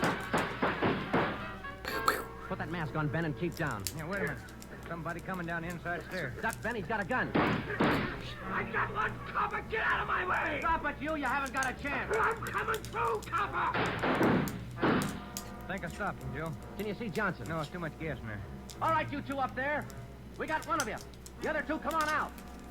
Joe, think we got him? I don't know. Can you see Johnson? No, Joe. It's still too thick in there. I'm going in, Ben. Cover me. Come on. We know there are 2 of you up there. Just one, copper. Throw your gun down the stairs ahead of you. Hurry up. Shotgun, Joe. Jance. I see him. I'll take him at the foot of the stairs. All right, I got my hands up. I found Johnson, Ben. All right, Jance, outside. Come on. Move. Kill him. Just kill him. That wouldn't be right. John. I don't know. Ed, get the ambulance crew over here. Jance, who's this other guy we got? Bemis. How about second? I said just one, didn't I, copper? Never mind the smart talk, Jance. Now just answer the question, huh? Sickle wanted out of it a long time ago, so I let him out. He's upstairs. I let him out the back way. Mean you shot him? He wanted out, didn't he? All right, we'll take him in. You killed him. The ambulance. I'll see you in the office. Right, Skipper. I'll talk about knitting once it's over. It's almost over. It's like 2 minutes. How about a smoke, huh? No. You better stop them ellipses. There you go. Backstrand said he didn't want those men to see another sunrise. Yeah. 231. 5, Joe. Sun ought to be up. Yeah. But look, Ben. It's cloudy. Guess we'll never know, huh?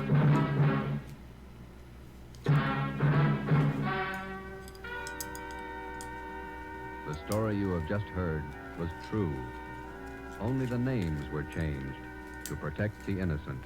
Edgar Red Jans, the sole survivor, was tried and convicted and sentenced to be put to death in the state penitentiary in the manner prescribed by law. The gas chamber.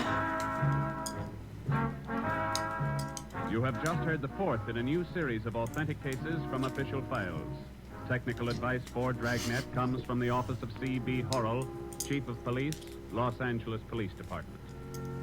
Tonight's program is dedicated to radio car patrolman Forrest E. Sawyer of the Denver, Colorado Police Department, who on the evening of March 8, 1937, gave his life so that yours might be more secure. Alright, guys, don't start. Take it to PMs if you're gonna have cyber sex with each other. But to answer Frozen Pie Crust question, let me put the music on real quiet, like. I started cross-stitching in 5th grade. They did this thing in elementary school where you could sign up for like extra activities, like, and it was during school. So I did cake decorating, and that had a lot of eating of the frosting. And I didn't really like that much. And also cross stitch. So I learned how to cross stitch in 5th grade. And then I taught myself other embroidery things. And I started knitting, I want to say like in 2008, 2009. I bought a book, and I bought some needles, and I bought some yarn, and I taught myself that because, one, I've always admired the knitting, and 2, whoa, I'm tired. 2, I wanted something to do with my hands while watching TV, and I was getting kind of, like, I was cross-stitching a little, but I wanted something where I didn't really need to, like, be looking all the time.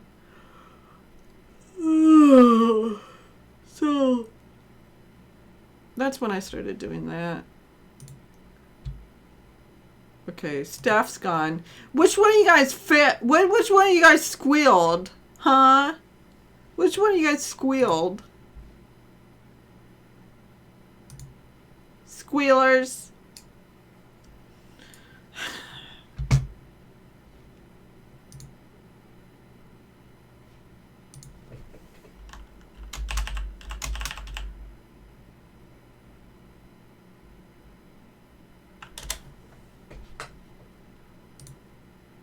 Y'all trying to get me in trouble? Y'all trying to get me... Ah! It's the police again! Ah! Nothing here going on, officers. We're just knitting We're knitting a very large scarf. My grandmother tied... Oh, well, actually, my, both of my grandmas, one makes lace and crochets and the other knits and stuff, so...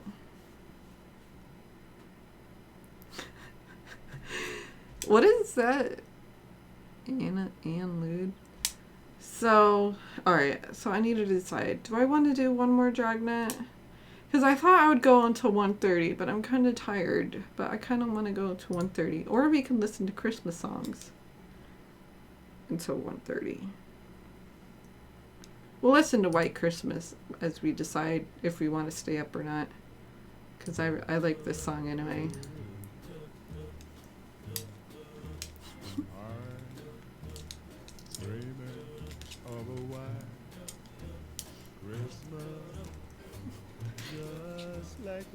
Songs. Boat, boat, boat, boat, out.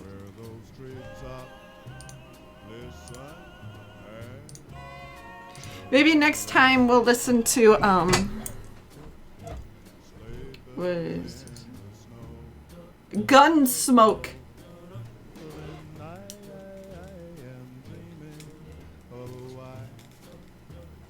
Christmas.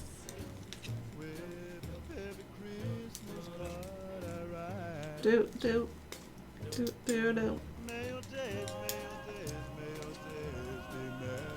It's not your fault, Frozen Pie Crust. You're sick in the head. Boo, boo, boo, boo, boo.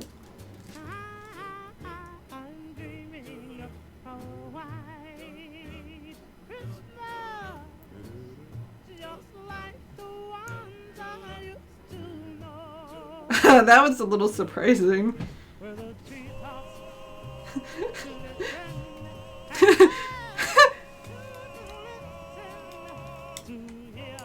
Yeah, I think they cut that out when they play it on the radio.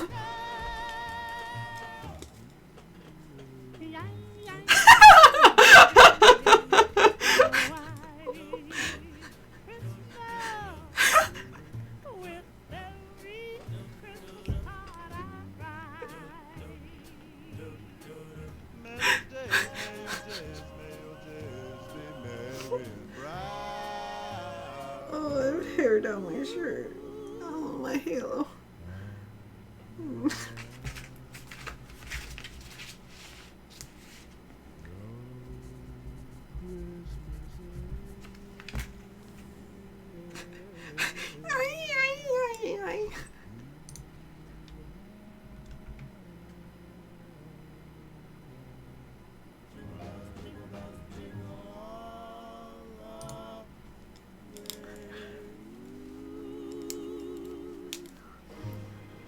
$233 coming up. It keeps wanting to play Mariah Carey. I don't want to listen to Mariah Carey. How about Eartha Kitt?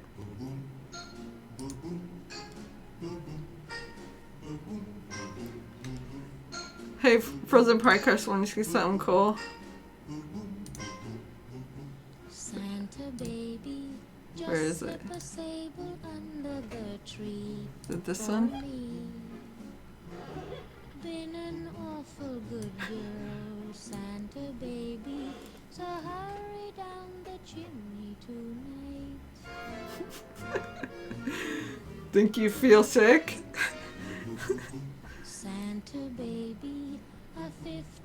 your convertible to light blue.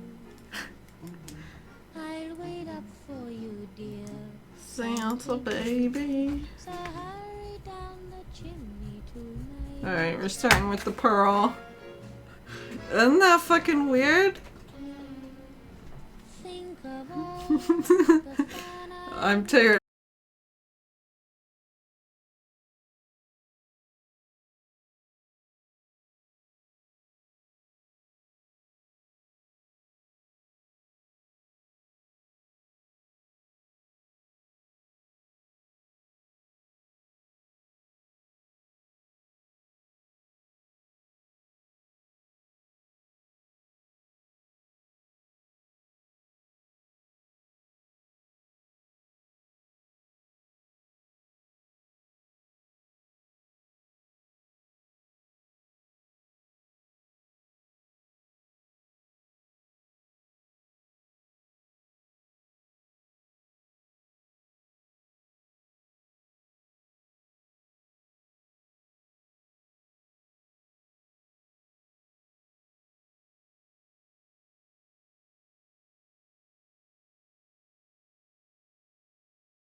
Self to do it.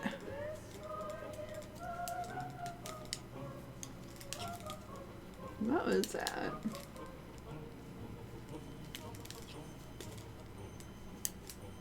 Pumps. Pumps. Look, I'm almost done with this skein. Neat, huh? Yep, there you go. See, I told you, the next line, first it's fat, then it's you got a dick. What comes next? Something about probably sucking yours or something. But that would make you gay. 2, 3, 7. Pearl knit.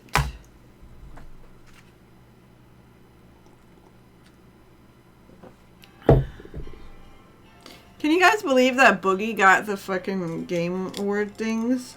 Happy holidays, happy holidays. It's like, that fat fuck, does he, I mean,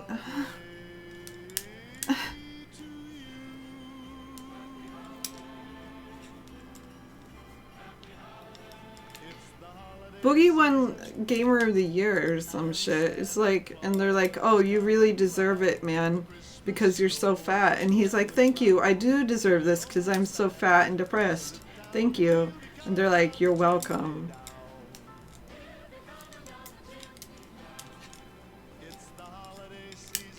Bored now.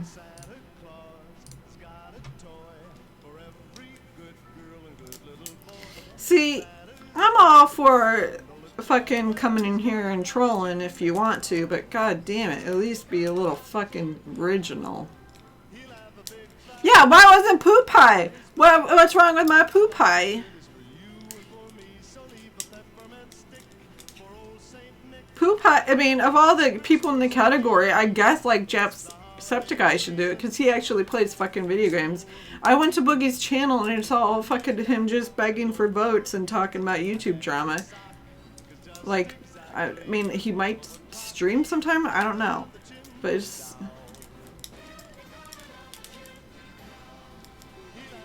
Poo Pie doesn't play video games much anymore because he doesn't like them. He's like, they're all bad. Poor Poo Pie.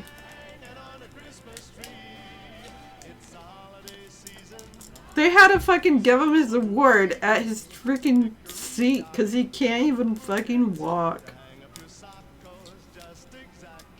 He's like, I can't do anything physically, so I played the video games and thank you. It's like, well, mister, didn't you, like, turn down a free, like, physical trainer guy? I don't know.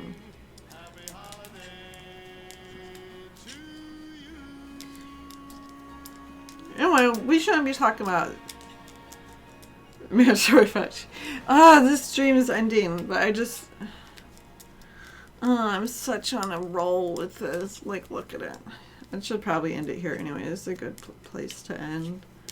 Because we've listened to this one.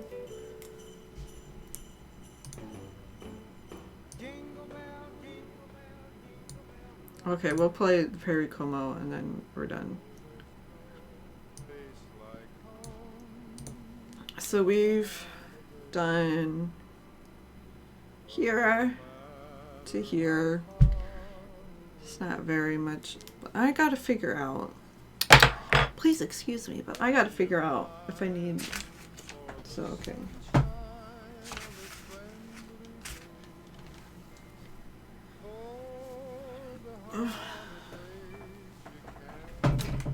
I gotta figure out how long I want this. See, and it has to. I think I'm gonna have to get another skein. Because it's only like this. And then, like, if they just want to do the standard, it would be.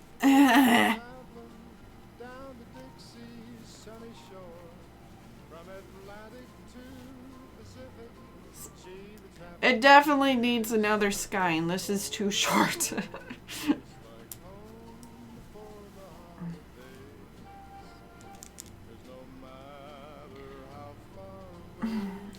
I still have to do the fringes after that.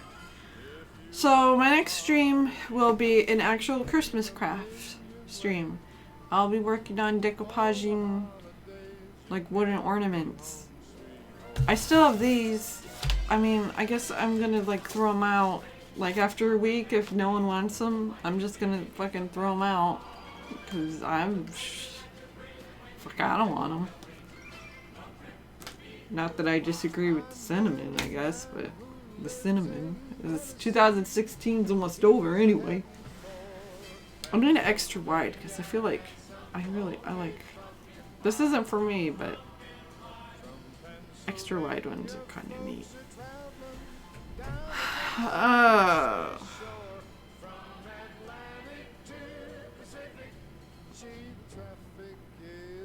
we all done? Is it all done, son? You kind of want one? It would... No, you don't. You can... Nah. No, you don't. I'm gonna be... Well, I don't know. I mean, I make good scarves, but... If I made everyone a scarf, I would be knitting into the summer. Alright, so I hope you guys had a nice... I hope you guys had a nice night, evening, spending here with me. Listening to the Dragnet and the Christmas songs, and just pretty much watching me knit without really learning anything, I guess. I don't know. Brazilian funk playlist. Ugh. Alright. I'll catch you guys later. Catch you guys later. Thank you for being here, and thank you for... Oh, wait. Thank you to Abby's for his donation of $2 of Prob Me Daddy, Long and Hard while Dragnet plays Craigasm, and Metamorlock. Thank you so much for the Merry Early Christmas. Thanks for all the goodness. No, thank you. That was awful nice of you. Okay, I'm gonna go now. Okay, bye.